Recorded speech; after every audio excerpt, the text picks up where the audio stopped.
Hello friends, welcome back. I am Vivek Singhal from tradingwithvivek.com।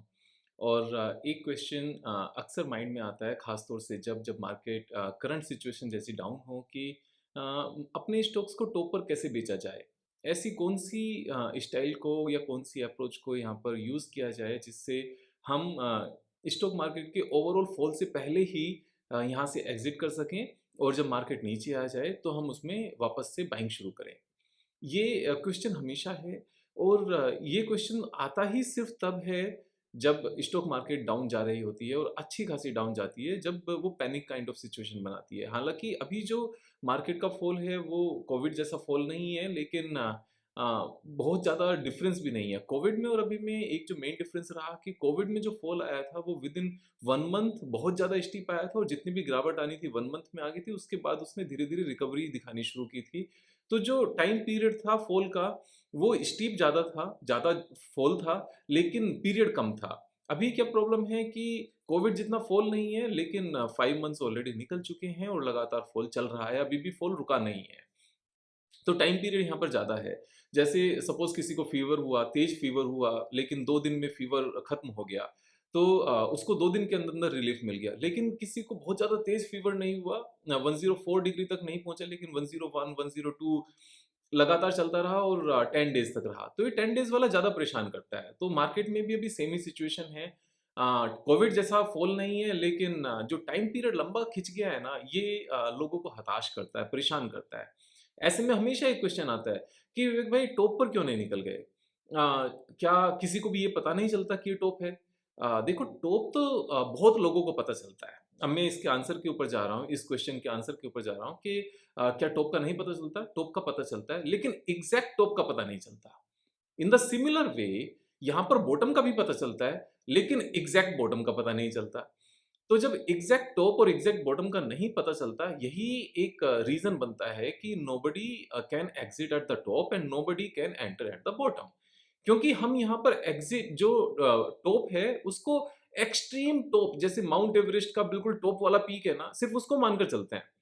हम एक range नहीं मानते कि टॉप की एक रेंज होनी चाहिए। सेम तरीके से बॉटम को एक्सट्रीम बॉटम कि जैसे 2008 में जो निफ्टी का लो बना था 2250 2252 के आसपास, बस वही वाला बॉटम चाहिए। 3000 इज़ नॉट द बॉटम। 6300 से निफ्टी नीचे आया था, 3000 से भी नीचे आया तो 3000 is not the bottom, exact bottom 2252। तो वो जो एग्ज़ैक्ट की हम जो यहाँ पर ख्वाहिश करते हैं ना, बस वही सारी प्रॉब्लम है। हमें यहाँ पर इस बात को समझना चाहिए कि बिज़नेस है, किसी को भी एग्ज़ैक्ट पॉइंट नहीं पता, तो इसीलिए एग्ज़ैक्ट की यहाँ पर इच्छा रखना, विश करना, ये भी गलत है क्योंकि ये सूर्य देवता के जैसा नहीं है कि कल को ठीक उसी समय पर सूर्य देवता निकलेंगे और ठीक उसी समय पर सूर्य देवता छिप जाएँगे। ये मार्केट है। ये एयर के फ्लो जैसा है कि कल मॉर्निंग में हवा किस साइड से चलेगी और कितनी स्पीड से चलेगी, इस चीज़ का किसी को नहीं पता। इसका एक आइडिया लगाया जा सकता है और जो मौसम विभाग है, मेट डिपार्टमेंट जिसको कहते हैं, वो थोड़ा-सा आइडिया लगाते हैं, लेकिन एग्ज़ैक्ट पता है क्या किसी को? एग्ज़ैक्ट किसी को भी नहीं पता है। सेम चीज़ यहाँ पर है। अब जैसे मैं इसको एक एग्ज़ाम्पल के रूप में लेकर चलूँ, हम निफ्टी की बात करते हैं। हम एक बार इंडेक्स को लेकर चलते हैं, निफ्टी 50 इंडेक्स को लेकर चलते हैं और यहाँ पर मैं मूविंग एवरेज लगाता हूँ थोड़े से और थोड़े से यानी कि इसमें 300 डे मूविंग एवरेज भी है और यहाँ पे मैं 52 वीक हाई एंड लो भी एक बार लगाता हूँ, जिससे मैं थोड़ा-सा आपको समझा पाऊँ। अब जैसे ये ऊपर वाली जो ऑरेंज कलर की लाइन है, दिस इज़ 52 वीक हाई और जो ये ब्लू वाली नीचे वाली लाइन है, दिस इज़ 52 वीक लो और जो ये बाकी मूविंग एवरेजेस हैं, like this blue line is 300 day moving average, black line is 200 day moving average and red line is 50 day moving average। तो यहाँ पर अब हम ये देखते हैं कि जैसे मैंने एक वीडियो बनाई भी थी कि जब कभी किसी ईयर में, किसी पर्टिकुलर ईयर में पूरे साल तक इंडेक्स 300 डे मूविंग एवरेज को टच ना करे, तो वो हाई बनाता है और उसके बाद में मार्केट हमेशा नीचे जाने की तरफ रहती है। तो अगर मैं फिर से इस बात को देखने लगे, मैं पहले इस पर्टिकुलर जितनी भी ड्राइंग्स हैं उसको हटा देता हूँ और एक आपको लेवल दिखाता हूँ। जैसे हम जनवरी का हमने यहाँ पर लिया 2024 का लिया जनवरी का एंड हमने यहाँ पर जनवरी 24 से और दिसंबर तक हम यहाँ पर बात करते हैं। तो दिसंबर 24 तक हम लोग यहाँ पर चले गए। यहाँ पर और थोड़ा-सा आगे जाते हैं और दिसंबर पूरा हम यहाँ पर कवर कर लेते हैं। तो हम यहाँ पर 31 दिसंबर तक चले गए। तो प्राइस ने 300 डे मूविंग एवरेज टच किया? यहाँ पर ब्लू लाइन पर नहीं किया। इस पर्टिकुलर पॉइंट को मैं पहले भी समझा चुका हूँ, लेकिन फिर से इसलिए समझा रहा हूँ जिससे थोड़ा-सा हमें और आइडिया यहाँ पर अच्छे से लग जाए। उससे पहले हमारा 2023 में इसने टच किया था क्या? 2023 में इसने टच किया था, तो उसके बाद में फिर हमारी रैली आई और बहुत ज़्यादा लंबा कंसोलिडेशन नहीं चला। तो सेम अगर आप इसी तरह से इसको पीछे भी देखोगे ना, तो आपको ये आइडिया लग जाएगा कि जिस किसी भी पर्टिकुलर ईयर में निफ्टी ने 300 डे मूविंग एवरेज को टच नहीं किया, उसके बाद में गिरावट ज़्यादा लंबी आई है, कंसोलिडेशन आया है और वो 1 ईयर के आसपास का कंसोलिडेशन फिर उसके बाद में चला है। अब पॉइंट ये आता है कि ये तो बात ठीक हो गई, लेकिन इसका पता कैसे चले कि कहाँ तक रैली आएगी और कितना हमारा टॉप है। तो जब कभी भी इस तरह के कंसोलिडेशन आते हैं, जैसे मैं यहाँ पर फिर बताता हूँ, जैसे 2021 की हम बात करते हैं। सो 2021 में हमारा ये 1 जनवरी से स्टार्ट हुआ और हम दिसंबर तक जाते हैं, दिसंबर 31 2021। इस पूरे पीरियड में अगर आप देखोगे तो जो ब्लू मूविंग एवरेज है, 300 मूविंग एवरेज, इसको स्टॉक मार्केट ने, इसको निफ्टी ने टच नहीं किया। इसको निफ्टी ने टच नहीं किया तो उसके बाद का हमारा क्या रिजल्ट निकल कर आता है, हमारी समझ के हिसाब से, समझ के हिसाब से रिजल्ट निकल कर आता है कि हम यहाँ पर निफ्टी एक कंसोलिडेशन में जाएगी और नीचे की तरफ चली जाएगी। अब जब ये चीज आई, ये चीज समझ में आ गई। अब उसके बाद में इसका हाई कब बनेगा, अगर हम और ऊपर देखने लगे, उसका हाई बनेगा हमारा, आप 1 सेकंड होल्ड करिए। हाँ, उसका हाई के लिए हमें यहाँ पर एक टेक्निकल चार्ट पैटर्न को देखना पड़ेगा कि कहाँ तक का ये हाई बन सकता है। अब हमने यहाँ पर देखा ये कप विद हैंडल बनता है इस कंसोलिडेशन में। जब भी चीजें कंसोलिडेशन में आती हैं, उसके बाद में चांसेस ये रहते हैं कि वहां पर एक टेक्निकल चार्ट पैटर्न बने, क्योंकि कंसोलिडेशन में टेक्निकल चार्ट पैटर्न बनते हैं और अगली रैली की तैयारी शुरू होती है। अब यहाँ पर जो ये कप विद हैंडल पैटर्न बना, इसका हम टेक्निकल टारगेट निकाल सकते हैं और टेक्निकल टारगेट हमने यहाँ पर मैप किया और टेक्निकल टारगेट हमने निकाल लिया। This is the technical target और ये हमारा टेक्निकल टारगेट निकल कर आया ऑलमोस्ट 22,500 के आसपास। सो 2,500 भी नहीं, एग्जैक्टली अगर हम देखें 22,000 का हमारा टेक्निकल टारगेट निकल कर आया, 21,960। अब इसके ऊपर की जो ये रैली है, बेसिकली जो हाई है, हम जो बात कहें कि इसका ऊपर की रैली कितनी होनी चाहिए, ऊपर की रैली में हम यहां तक प्ले कर सकते थे 22,000 तक। इसके ऊपर का जितना भी है ना, ये रैली के भी ऊपर की रैली है, यानी कि इससे ऊपर जितना भी लेवल है ये सारा हाई ही है। आप इसको पूरा हाई ही मानकर चलो। टेक्निकल टारगेट के ऊपर खासतौर से इंडेक्स में जितनी भी रैली आई है ना, ये पूरा हाई ही है। यहाँ पर ट्रेड करना अपने आप में रिस्की है। इस चीज को हमें समझ के चलने की जरूरत पड़ेगी। रिस्की क्या है? अब यहाँ पर रिस्क क्या है? रिस्क यहाँ पर पैसे खोने का नहीं है, रिस्क यहाँ पर स्टॉक प्राइसेस के नीचे जाने का है। तो विवेक भाई, अगर स्टॉक प्राइस नीचे चले गए तो रिस्क आ गया ना, पैसे तो खो दिए ना। तो अगर हम स्टॉक प्राइस को नीचे जाने को और हमने कुछ बेचा नहीं, अगर हम उसको रिस्क कहते हैं, तो यहाँ पर मुकेश अंबानी जी भी बहुत कुछ खो चुके हैं, यहाँ पर टाटा ग्रुप भी सब कुछ खो चुका है, यहाँ पर अदानी भी सब कुछ खो चुके हैं, यहाँ पर जितने भी बाकी बड़े यहाँ पर इंडस्ट्रियलिस्ट हैं, चाहे वो नवीन जिंदल हों और चाहे यहाँ पर कुमार मंगलम बिरला हो या फिर सुनील भारती मित्तल हो, सबके सब पैसा खो चुके हैं। यानी कि सबने बहुत बड़ा नुकसान किया है। लेकिन वो नुकसान नहीं है till the time you are not selling your shares in loss. ये नुकसान सिर्फ वहां होता है जहां एफ में हमें स्टॉप लॉस लगाकर जबरदस्ती निकलना पड़ता है, क्योंकि वहां पर एक्सपायरी होती है। आप नहीं निकलोगे तो स्टॉक मार्केट में आपकी पोजीशंस की जो पीरियड है वो एक्सपायर हो जाएगा, आपका कॉन्ट्रैक्ट एक्सपायर हो जाएगा और आपका नुकसान हो जाएगा, वो जबरदस्ती बिक जाएगा। आप नहीं भी बेचोगे तो भी बिक जाएगा। तो आपको स्टॉप लॉस लगाकर बेचना है और आप यहाँ पर मार्जिन पर काम कर रहे हो, इसलिए आपको बेचना पड़ेगा। लेकिन आपके अपने स्टॉक में बेचना पड़ेगा क्या? नहीं। अब ये जो पूरा पीरियड है, यहाँ के बाद हमें बहुत ज़्यादा अलर्ट रहकर ट्रेड करना चाहिए। अब अगर इसके बाद आप ट्रेड करते हो तो उसके नीचे आने की सिचुएशन होती है क्या? हमेशा होती है। तो यहाँ पर हम ट्रेड ना करें। अब पॉइंट ये आता है कि अगर यहाँ पर ट्रेड ना करें तो क्या करें विवेक भाई? देखो, इस लेवल के ऊपर बहुत ज़्यादा टेक्निकल इंडिकेटर्स आएँगे भी नहीं अगर आप एक proper one particular set of companies में काम करते हो। यहाँ जो सबसे बड़ा रिस्क होता है इस पीरियड में काम करने का, अगर आप काम नहीं करते हो तो stock price are going up. Nifty यहाँ पर रैली कर रही है। अब निफ्टी रैली कर रही है तो बहुत सारे स्टॉक्स ऊपर जा रहे हैं, बहुत सारे स्टॉक्स ऊपर जा रहे हैं। आप उनको वीडियोस में सुन रहे हो, आप उनको न्यूज़पेपर में पढ़ रहे हो, आप उनको टीवी पर देख रहे हो कि इस स्टॉक ने इतनी रैली दी, इस स्टॉक ने ये टारगेट अचीव किया, इस स्टॉक ने ये टारगेट अचीव किए। अब जब वो सारे स्टॉक्स टारगेट अचीव कर रहे हैं तो आपको क्या लगेगा? आपको ये लगेगा कि why I am not in the market? तो ये जो एक दुःख है, ये दुःख कहाँ से क्रिएट होता है? ये दुःख क्रिएट होता है आपकी अपनी ट्रेडिंग को जब आप दूसरे की ट्रेडिंग के साथ कंपेयर करते हो, आप उसको निफ्टी के साथ कंपेयर करते हो, आप उसको म्यूचुअल फंड के साथ कंपेयर करते हो, आप उसको किसी पीएमएस फंड हाउस के साथ कंपेयर करते हो, आप जब उसको जो अपने एचएनआई ट्रेडर्स हैं, उनके साथ कंपेयर करते हो क्योंकि उनकी फिगर्स आप लगातार देख रहे होते हो। आप सिर्फ और सिर्फ अपने एक पैरामीटर के बेस पर ट्रेड नहीं करते, अपने रिस्क रिवॉर्ड रेशियो को यहाँ पर मेजर करके ट्रेड नहीं करते, आप हर किसी के साथ 24 घंटे कंपैरिजन में लगे हो। अब जब 24 घंटे कंपैरिजन में लगे हैं ये बात क्या गलत है विवेक भाई कंपेयर करना? क्या यहाँ पर कंपेयर करना गलत है? मैं कहता हूँ इट्स अ चॉइस। अगर आप कंपेयर करते हो ऊपर जाने की तरफ, तो अब जब मार्केट नीचे गई है, तो आप सेम टाइम पर ये भी कंपेयर करो कि everyone is losing 30% plus in this market जिसने होल्ड करके रखा है या जिसने टॉप पर पोजीशंस बनाई हैं।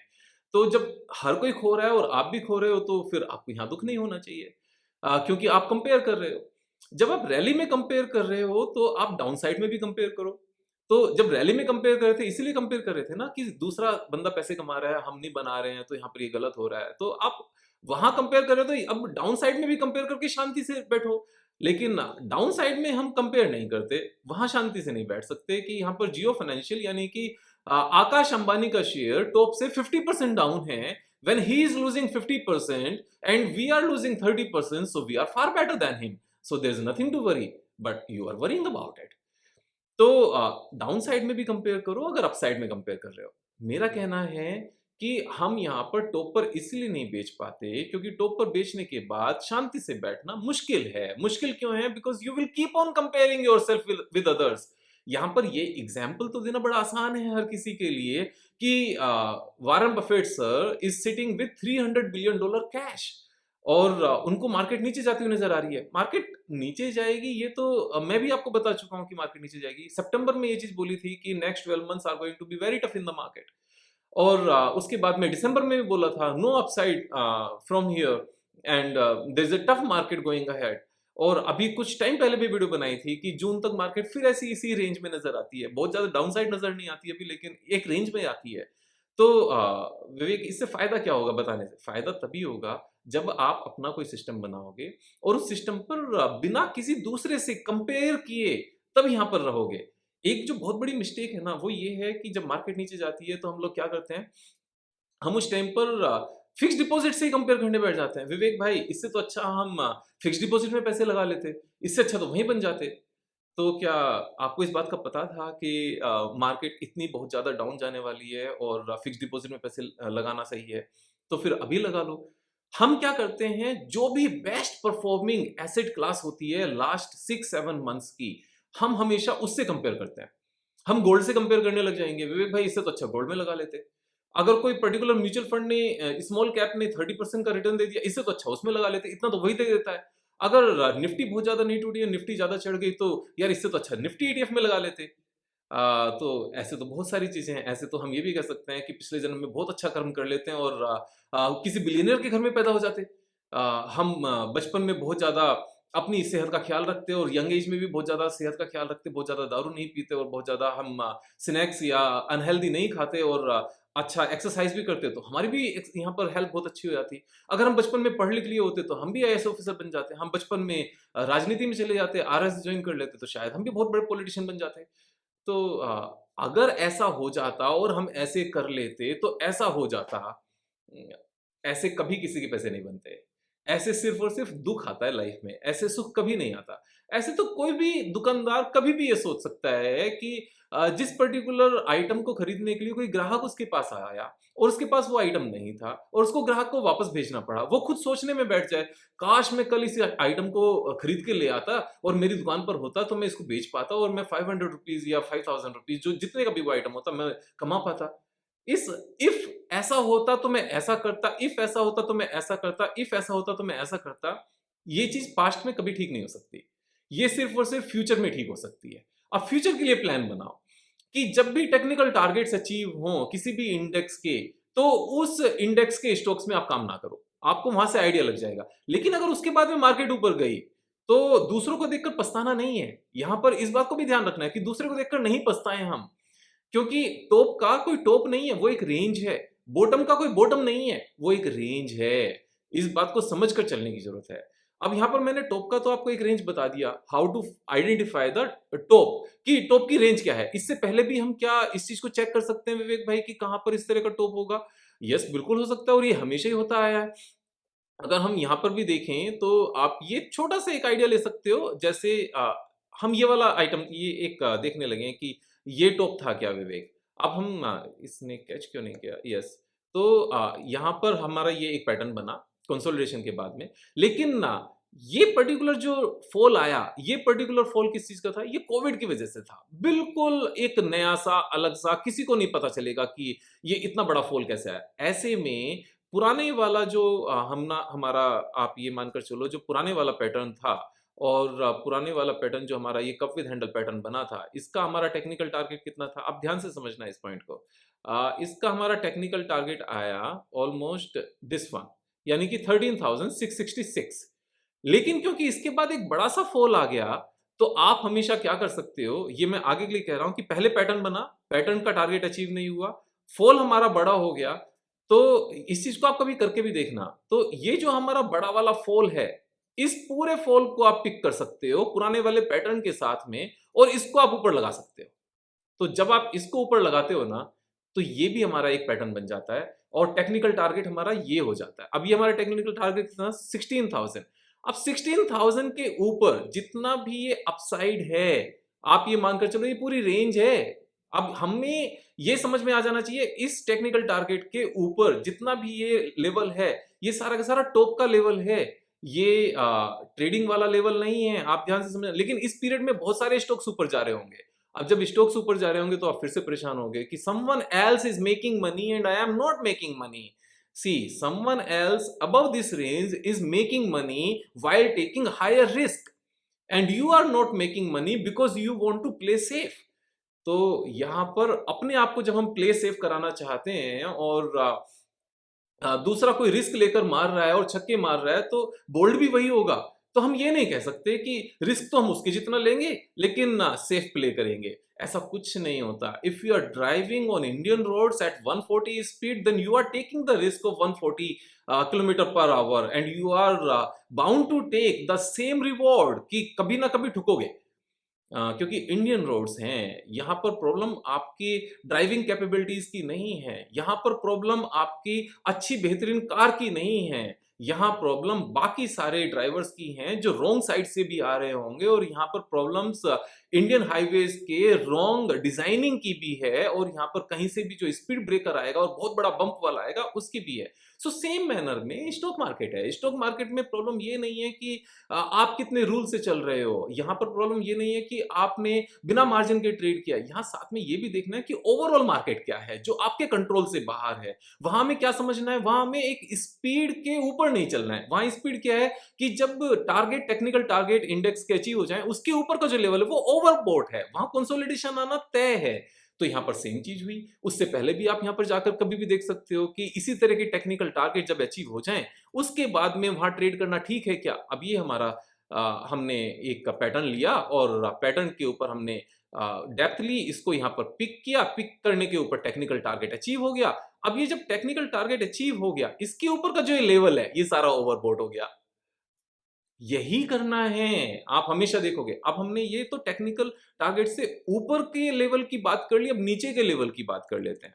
नीचे के लेवल में भी अगर आप समझोगे ना कि नीचे हमने कहां पर बाय करना है, कौन सी रेंज है, एग्जैक्ट बॉटम कभी नहीं बनता। फिर से ध्यान से समझना, there is no exact bottom in the market. यहाँ क्या चीज बनानी है, यहाँ पर एक रेंज है नीचे की। वो रेंज कैसे है, वो मूविंग एवरेज से आप यहाँ पर आइडेंटिफाई कर सकते हो। तो मैं क्या कर रहा हूँ, यहाँ पर सारी ही ड्राइंग को एक बार हटा रहा हूँ, और हटाने के बाद में यहाँ पर जो ये मूविंग एवरेजेस हैं इसको थोड़ा सा आसान कर रहा हूँ। यहाँ पर मैंने 5 डेज हटाया, 10 डेज हटाया, 20 डेज हटाया, और 300, 250 डेज को मैंने यहाँ पर रखा। अब अगर आप देखोगे, then red is the 50 day moving average and black is 200 day moving average and blue is 300 day moving average. जब भी आपका रेड यानी कि 50 day moving average 200 and 300 day moving average के नीचे आ जाए, आप समझ लेना कि इसके नीचे अब ये आपकी बाइंग रेंज है, यानी कि बॉटम बन गया है। अब बॉटम क्या है, बॉटम एक रेंज है। इसके नीचे वो कहीं भी जा सकता है, कितना भी ट्रेड कर सकता है, ये एक रेंज है। लेकिन जो मेजर करेक्शन थी, वो पूरी हो चुकी है। इससे पहले कब हुआ ऐसा? इससे पहले हम यहाँ पर देख सकते हैं कि सेम इसी तरह का लेवल यहाँ पर आया। अगर आप देखोगे कि 50 डे मूविंग एवरेज यानी कि जो रेड कलर है that is trading below blue, यहाँ पर black line and blue line यानी कि 200 day moving average and 300 day moving average के नीचे ट्रेड कर रहा है। अब यहाँ पर तो ये बाय चांस ये एक अच्छी बात ऐसी हुई कि इसने एग्जैक्ट बॉटम ही उस डेट को बना लिया और यहीं से ऊपर चल गया। तो अब ये एक मीन्स एक चांस की बात है, लेकिन ना ये सेम बॉटम भी हो सकता है, उसके नीचे और भी आ सकता है, वो रेंज भी हो सकती है। सेम अगर आप यहाँ पर देखोगे तो इसने इस लेवल पर इसको हटाया। अब ये भी एग्जैक्ट बॉटम यही निकल कर आया कि जब 50 डे मूविंग एवरेज ने 300 एंड 200 डे मूविंग एवरेज को नीचे की तरफ क्रॉस किया, वही एग्जैक्ट बॉटम बना। इससे पहले कहां पर निकल कर आया? इससे पहले हमारा ये लेवल था, यहां पर भी सेम ही चीज हुई कि यही बॉटम बन गया। और इसी तरीके से आप कभी भी देखोगे ना तो ये एक लेवल था, यहां पर प्राइस हमारा उसके नीचे आना चाहिए, प्राइस तीनों एवरेज के नीचे होना चाहिए। तो ये यहाँ पर प्राइस तीनों के नीचे रहा और 50 डे मूविंग एवरेज 200 एंड 300 के नीचे है, यही बॉटम बन गया। आप पीछे भी अगर आकर देखोगे ना तो इसी तरह की चीजें बनी हैं यहाँ पर। अब यहाँ पर आकर आप देखो कि ये हमारा एक लेवल है जहां पर हमारा बॉटम आ गया, लेकिन यहाँ पर एक रेंज वाला कॉन्सेप्ट आ गया। आप ये देखो, ये इसके नीचे अब ये मेजर करेक्शन हो चुकी है, उसके नीचे यहाँ पर ये एक रेंज है। So bottom could be exact bottom and it could be range. ऐसे ही हमारा अपसाइड पर है, अपसाइड भी एग्जैक्ट अपसाइड रह सकता है या फिर एक रेंज रह सकती है। अगर हम ये सोच रहे हैं कि यहाँ पर मैं बिल्कुल टॉप पकड़ लूं और बिल्कुल बॉटम पकड़ लूं, तो उसके भी तरीके होंगे, शायद तपस्या करनी पड़ेगी। जो मैं एग्जाम्पल अक्सर दिया करता हूँ कि बैठो तपस्या करो, तपस्या करके भगवान जी से वरदान प्राप्त करो और वरदान प्राप्त करके आप भविष्य देखना देख मीन्स स्टार्ट कर लो और भविष्य जैसे ही हो फिर उसके बेस पर ट्रेड करने लगो। तो ऐसा तो है नहीं, एक्चुअल में ये प्रैक्टिकल सच्चाई तो है नहीं। हम भगवान से भी मांग सकते हैं, हाँ, अपने वेल बीइंग के लिए मांग सकते हैं, धन दौलत मांग सकते हैं, अच्छा परिवार मांग सकते हैं, प्यार करने वाले लोग मांग सकते हैं, एक सुखी जीवन मांग सकते हैं। लेकिन अगर हम भगवान से भी कहें कि कल एग्जैक्टली कौन सा प्राइस आएगा, तो शायद भगवान दे तो दे, लेकिन उतना देने के लिए भगवान से आपको तपस्या भी उसी लेवल की करनी पड़ेगी, शायद कुछ सालों तक भूखे प्यासे रह के करनी पड़ेगी, मे बी कुछ जन्मों तक करनी पड़े। तो उसका लेवल अलग है, जितना बड़ा मांगोगे उतना बड़ा लेवल है मांगने का, उतनी बड़ी तपस्या का लेवल है। तो आप इस बात को समझो, यहाँ दुख का कारण ये है कि हम टॉप पर भी ट्रेड करते रहते हैं, बॉटम पर खरीदते नहीं है, डर लगता रहता है। टॉप को एग्जैक्ट टॉप पकड़ने की कोशिश करते हैं, बॉटम में एग्जैक्ट बॉटम पकड़ने की कोशिश करते हैं, टॉप को रेंज नहीं लेते, बॉटम को रेंज नहीं लेते। टॉप की रेंज में ट्रेड करना इसलिए नहीं छोड़ते क्योंकि बाकी लोग पैसा कमा रहे हैं, वहां कंपेयर भी करना है। तो कंपेयर करना है तो बहुत सारी चीजें कंपैरिजन के लिए है ना। कंपेयर करो, किसी हेल्दी इंसान के साथ कंपेयर करो, उसकी अच्छी है हेल्दी हैबिट लेकर आओ। यहाँ पर पैसे बचाने की भी यहाँ पर दूसरे से कंपेयर करके वो हैबिट्स लेकर आओ। ऑफिस से आने के बाद में अपने स्किल्स को डेवलप करने की एक हैबिट लेकर आओ। तो कंपेयर करने के लिए तो और बहुत कुछ है, वो उन चीजों को कंपेयर करोगे, यहाँ पर विजडम अपने आप से आ जाएगी, विजडम अपने आप से आ जाएगी, आपको समझ में आ जाएगा top is not the exact top, bottom is not the exact bottom. Market में वॉलेटिलिटी स्टॉक मार्केट का पार्ट है। और जब सभी बारिश में भीग रहे हैं तो आपके लिए भगवान अलग से अम्ब्रेला नहीं भेजेगा। तरीका एक ही है कि आप बारिश में ना निकलो। और बारिश में आप इसलिए निकलते हो क्योंकि उस टाइम पर बारिश नहीं थी, लेकिन बादल थे, लेकिन बादल देखकर भी आप इसलिए निकल गए क्योंकि अगर बारिश नहीं पड़ी तो मैं घूमने से बच जाऊंगा। तो सेम चीज यहाँ पर है, मार्केट ओवरबोट जोन में है, आप इसलिए फिर भी ट्रेड कर रहे हो, अगर और ऊपर चली गई तो सिर्फ मैं रह जाऊंगा। तो सारी चीज़ों को मिक्स यहाँ पर नहीं करो। एक चीज़ समझो, अपने सिस्टम पर ट्रेड करो, दूसरों से कंपैरिज़न करना बंद करो। टॉप को एग्ज़ैक्ट टॉप मत मानो, बॉटम को एग्ज़ैक्ट बॉटम मत मानो। It's a range on the upper side, on the lower side. अगर हम अभी फँस भी गए, ऊपर की तरफ स्टॉक्स नीचे आ गए, इट्स ओके, आगे से मत करना। पूरी लाइफ पड़ी है अभी।